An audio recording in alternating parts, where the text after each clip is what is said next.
আমরা সরকারের কাছে দাবি জানাবো, অবশ্যই তাদেরকে বিচারের এবং আইনের আওতায় আনতেই হবে।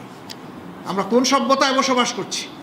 এই সমস্ত গণহত্যা যারাই সংগঠিত করেছে তাদেরকে অবশ্যই আমরা সরকারের কাছে দাবি জানাবো, অবশ্যই তাদেরকে বিচারের এবং আইনের আওতায় আনতেই হবে। এই গণহত্যা ক্ষমা করার কারো অধিকার নেই।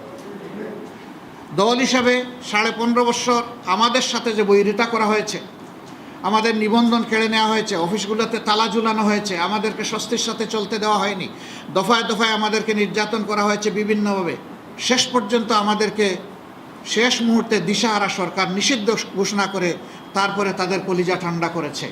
আমরা বলেছি যে আমরা প্রতিশোধ নেব না। প্রতিশোধ না নেওয়ার মানে হচ্ছে আমরা আইন হাতে তুলে নেব না, কিন্তু সুনির্দিষ্ট অপরাধ যিনি করেছেন তার বিরুদ্ধে মামলাও হবে এবং তাকে সে মামলায় শাস্তিও পেতে হবে। গণহত্যার বিচার করতে হবে, আবার 15.5 বছর ধরে যে সমস্ত অপরাধ করা হয়েছে সেইটারও বিচার করতে হবে। তখন সরকারের প্রধান নির্বাহী থেকে শুরু করে সকলেই তারা বলতেন, এবং এটি আইনের কথা, যে আইন সকলের জন্য সমান, কেউ আইনকে ফাঁকি দিতে পারবেন না। আমরা সেই সমান আইনের প্রয়োগটা এখন দেখতে চাই। তবে এটা ঠিক, এই আইনের আশ্রয় নেওয়ার নামে একজন নিরপরাধ মানুষও যাতে হ্যারাসমেন্টের শিকার না হয় সেটাও আমাদেরকে খেয়াল রাখতে হবে। আমরা আমাদের সংগঠনের প্রতি আহ্বান জানিয়েছি যে ক্ষতিগ্রস্ত যারাই মামলা করবেন, আইনের আশ্রয় নেবেন, কোনো মানুষের উপর যাতে বেইনসাফি না হয় সেই দিকে তীক্ষ্ণভাবে দৃষ্টি রাখতে হবে। বারবার চেক করে দেখতে হবে যে কোনো নিরপরাধী মানুষের নাম আমাদের অভিযোগপত্রে আছে কি না। যদি থাকে তা অবশ্যই বাদ দিতে হবে, তাকে রাখা যাবে না। সম্মানিত ভাইয়েরা, এ দেশটা আমাদের সবার।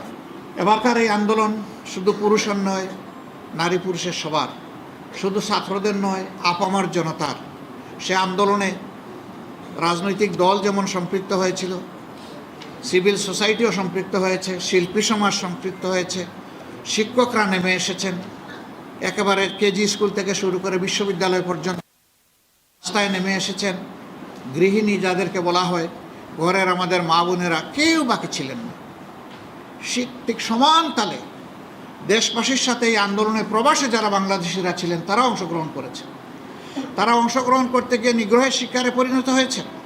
একটা দেশে 57 জনকে গ্রেফতার করে তাদেরকে যাবজ্জীবন শাস্তি দেওয়া হয়েছে। আমরা এই সরকারের কাছে দাবি জানিয়েছিলাম অগ্রাধিকার ভিত্তিতে তাদেরকে ছাড়িয়ে আনতে হবে। আলহামদুলিল্লাহ, আমরা এই সরকারকে ধন্যবাদ জানাই, তারাই উদ্যোগ নিয়েছেন। আমরা ধন্যবাদ জানাই ওই দেশের যিনি সরকার তাকেও, যে তারাও তাদেরকে মুক্ত করে দিয়েছেন, মাফ করে দিয়ে। সরকারের কাছে দাবি হচ্ছে এদেরকে এখন মর্যাদাপূর্ণভাবে পুনর্বাসন করতে হবে।